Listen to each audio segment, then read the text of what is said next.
সুন্দর এক গ্রাম ছিল, নাম তার শালবনী। ছোট্ট গ্রাম, চারপাশে সবুজ ধানক্ষেত আর পাখির ডাক। সেই গ্রামে বাস করত কিশোর এক ছেলে, নাম রাহুল। রাহুলের বাবা একজন কৃষক, আর মা ঘরের কাজ সামলান। প্রতিদিন সকালে রাহুল স্কুলে যায়, কিন্তু স্কুল থেকে ফিরে সে বাবার সঙ্গে খেতে কাজ করে। গরু চড়ানো, জল আনা, জমিতে সার দেওয়া সব কিছুতেই সে সাহায্য করে। তবে রাহুলের স্বপ্ন ছিল বড় হওয়া, শহরে গিয়ে ইঞ্জিনিয়ার হওয়া। একদিন গ্রামের স্কুলে এক অতিথি শিক্ষক এলেন। তিনি শহর থেকে এসেছেন, শিশুদের দিয়ে তার কথা শোনে। শিক্ষক তাকে বলেন, স্বপ্ন দেখো, কিন্তু তার জন্য পরিশ্রম। রাহুল আরও মন দিয়ে পড়াশোনা শুরু করল।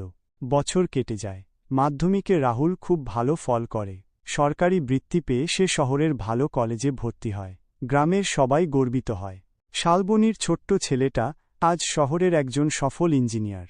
সে এখনও তার গ্রামে ফিরে আসে, ছোটদের পড়ায়, আর বলে স্বপ্ন পূরণ করা যায়, যদি মন থেকে চাও। এটাই শালবনীর গল্প, এক গ্রামের সাহস আর স্বপ্নের গল্প।